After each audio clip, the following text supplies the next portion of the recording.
계시록 16장 12절부터 16절까지입니다. 또 여섯째 천사가 그 대접을 큰 강 유브라데 쏟음에 강물이 말라서 동방에서 오는 왕들의 길이 예비되었더라. 또 내가 보매 개구리 같은 새 더러운 영이 용의 입과 짐승의 입과 거짓 선지자의 입에서 나오니 그들은 귀신의 영이라 이적을 행하여 온 천하 왕들에게 가서 하나님 곧 전능하신 이의 큰 날에 있을 전쟁을 위하여 그들을 모으더라. 보라 내가 도둑같이 오리니 누구든지 깨어 자기 옷을 지켜 벌거벗고 다니지 아니하며 자기의 부끄러움을 보이지 아니하는 자는 복이 있도다. 새 영이 히브리어로 아마겟돈이라는 곳으로 왕들을 모으더라. 아멘. 여섯째 천사가 대접을 큰 강 유브라데에 쏟으니까 강물이 말랐다 그랬습니다. 그래서 동방에서 오는 왕들이 올 수 있는 길이 예배되었다고 그렇게 이제 말씀하고 있습니다. 여기 유브라데 강이 뭘 의미하는가? 또 왜 말랐는가? 여기로 들어오는 동방의 왕들의 정체는 무엇인가? 하는 것을 이제 생각을 해보겠습니다.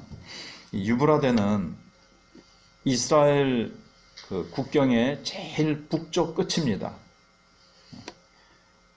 근데 하나님께서 아브라함에게 이제 사실 그렇게 나라의 범위를 정해 주셨거든요. 창세기 15장 18절에 보시면 그날에 여호와께서 아브라함과 더불어 언약을 세워 이르시되 내가 이 땅을 애굽 강에서부터 그 큰 강 유브라데까지 네 자손에게 주노니. 그래서 제일 북단 거기가 이제 이스라엘의 북쪽 끝 이제 경계입니다. 근데 이사야 11장 15절에 보시면 하나님께서 포로로 잡혀갔던 이스라엘 백성들이 돌아올 때에 다시 또 이제 이 유브라데를 건너야 되거든요. 하나님께서 동풍으로 유브라데 강을 말리셔가지고 그들이 돌아올 수 있도록 하시겠다. 이제 이렇게 말씀하고 있습니다. 그래서 유브라데는 하나님의 백성들이 이스라엘 백성들이 다시 회복되는 것을 이렇게 의미해 줍니다. 그런가 하면 성경에 다른 나라 장수들이 이스라엘을 치러 올라올 때 이 또 유브라데 강을 건너지 않으면 안 됩니다. 이스라엘 백성을 차지하기 위해서는 그쪽으로 이제 들어와야 되니까요. 남쪽에서 들어오는 경우도 있지만 북쪽에서 이제 주로 바벨론, 아수르 그쪽으로 이제 들어오는데, 그러니까는 유브라데 강은 이스라엘 백성들이 포로 잡혀갔다가 다시 회복되어 돌아올 때도 사용되어지고, 그 다음에 적국이 이스라엘 백성을 차지하기 위해서 공격할 때도 이 유브라데 강이 이제 사용이 되는 겁니다. 근데 오늘 본문에서는 여기 악한 자들이 이제 동방의 장수들이 이스라엘을 이제 치러 오기 위해서 강이 이제 말라버린 거죠. 그러니까 내가 보매 13절에 개구리 같은 새 더러운 영이 용의 입과 짐승의 입과 더 거짓 선지자의 입에서 나오니. 그래서 말세 때 전쟁은 진리 전쟁이라고 앞에서 몇 번 우리가 생각을 해봤습니다. 사단이 사실은 여기서 이스라엘을 공격하러 오는 것은 지금 우리에게 적용을 하면 교회를 향해서 사탄이 전쟁을 일으키면서 공격을 하는데, 이 거짓 선지자들을 많이 일으켜가지고 이 진리 전쟁을 이제 일으키는 겁니다. 거짓 선지자들, 14절에 귀신의 영들, 막 이적을 행하기도 하면서 천하 왕들이 가서 하나님 곧 전능하신 이의 큰 날에 있을 전쟁을 위하여 그들을 모으더라. 지금 마지막 이제 뭐 시대마다도 이제 있었고, 이제 종말의 시대에 거짓 선지자들을 통해서 이제 막 교회를 공격하기 위해서 막 모으는 겁니다. 근데 이제 그 장소가 16절에 먼저 보시면 새 영이 히브리어로 아마겟돈이라 하는 곳으로 왕들을 모으더라 그랬습니다. 여기 아마겟돈, 아는 사실 히브리어로 한데 사이라는 뜻이고, 마겟돈이라는 것은 사실 무깃돌을 얘기합니다. 무기또 골짜기. 근데 무기또라는 곳은 이스라엘 역사의 성경을 읽어보시면 가장 처절한 전쟁이 있었던 곳입니다. 예를 들면 가나안 왕 야빈이 가나안 모든 족속들을 모아가지고 연합군을 형성해가지고 이스라엘을 치러 옵니다.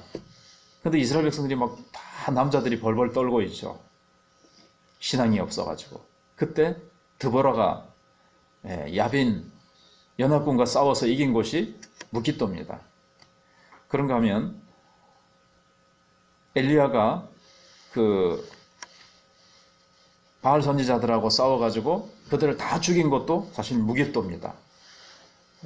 이 무기또는 그 외에도 성경에 곳곳마다 처절한 전쟁이 이제 일어났던 곳이죠. 이스라엘을 치러 왔지만 그 성경 곳곳을 보면 그런데 다 실패합니다. 그래서 전쟁이 가장 많이 일어났던 곳이고 가장 처절하게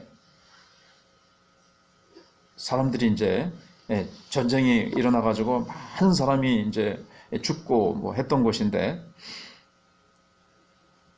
거기서 이스라엘 백성들이 아무리 왔어도 또 한 군데 이제 스가랴서 12장 11절 같은 데 보시면 그날에 예루살렘에 큰 애통이 있으리니 무기또 골짜기 하다 드림몬에 있던 애통과 같을 것이라. 그래서 이제 여기 보면 무기또라는 것을 알 수가 있고요. 공통점은 외부의 세력이 이스라엘을 파멸하기 위해 들어오는 요충지고 통로라는 것입니다. 근데 두 번째 공통점은 전쟁이 이제 무기또에서 쭉 있었는데 요 무기또에서 또 요충지기 때문에 왔고 두 번째 공통점은 그럼에도 불구하고 언제나 그들의 무덤이 되고 맙니다.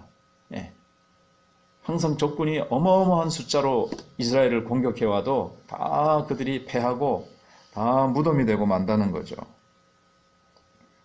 그래서 무기또를 점령해야 외적이 쳐들어와도 무기또를 점령해야 이스라엘을 점령할 수 있는데 차지할 수 있는데 이곳은 하나님이 다 막아주셔가지고 그것은 다 이제 성공한 적이 없어요. 이스라엘을 꺾으려고 들어왔다가 이것이 이제 아마겟돈 전쟁입니다. 근데 이것은 마지막에도 정말 또 크게 일어날 수도 있지만 그러나 그것만 우리가 보면 요한계시록이 우리에게 의미가 없다 그랬죠. 오늘 현실 속에서도 사단이 우리에게 현실 속에서 전쟁을 걸어옵니다. 거짓된 메시지로 또 여러 가지로 우리를 유혹해서 우리를 넘어뜨리려고 공격해 옵니다. 그러나 언제나 사단은 실패한다는 거죠. 하나님이 우리의 목자가 되시고 주님께서 우리의 방패가 되셔서 다 우리가 이제 승리하게 해주신다는 겁니다. 그러면서 중요한 말씀이 이제 여기 있는데 우리가 또 오늘날 해야 할 일은 뭔가 하면 15절에 보라 내가 도둑같이 오리니 누구든지 깨어 자기 옷을 지켜 벌거벗고 다니지 아니하며 많은 사람들이 주님이 언제 오시나? 언제 오실까? 아직도 안 오시네? 아직도 멀었나? 잠깐 언제라는데 사람들은 관심을 가지고 있지만 언제는 사실 우리의 관심이 아닙니다. 주님이 도둑같이 오신다는 것은 언제 오실지 모른다는 말 속에는 언제라는 것은 신경 쓰지 말고 어떤 자세로 늘 살아가야 되는가. 날마다 우리는 평범하게 늘 같은 일들이 벌어지고 있어도 우리는 거기서 최선을 다하고 충성을 다하고 착하고 충성된 종으로서 내게 맡겨주신 일들을 잘 감당하고 우리가 영적으로 깨어 기도하고 하나님의 말씀을 붙들고 순종하며 복음 전하며 사랑하며 섬기며 그렇게 이제 살면 된다는 거죠. 그래서 여기 누구든지 깨어 자기 옷을 지켜 벌거벗고 다니지 아니하며 자기의 부끄러움을 보이지 아니하는 자는 복이 있도다. 왜냐하면 주님이 언제 오시더라도 아멘 주 예수여 어서 오시옵소서 할 수가 있고 주님께서 그를 칭찬해 주시기 때문에 주님께서 오셔서 정말 칭찬해 주시고 우리가 아름다운 모습으로 주님 앞에 설 수 있기 때문에 그렇습니다. 그래서 오늘 이 유브라데 그리고 아마겟돈, 그리고 이 사단은 우리와 늘 영적 전쟁을 오늘날도 우리는 늘 현실 속에서 직장에서 가정에서 늘 우리는 사단이 공격해 온다. 그러나 우리는 깨어 있어야 되겠고 말씀으로 무장하고 늘 기도하여 성령으로 충만하며 우리가 이겨나가야 되겠습니다. 기도하겠습니다.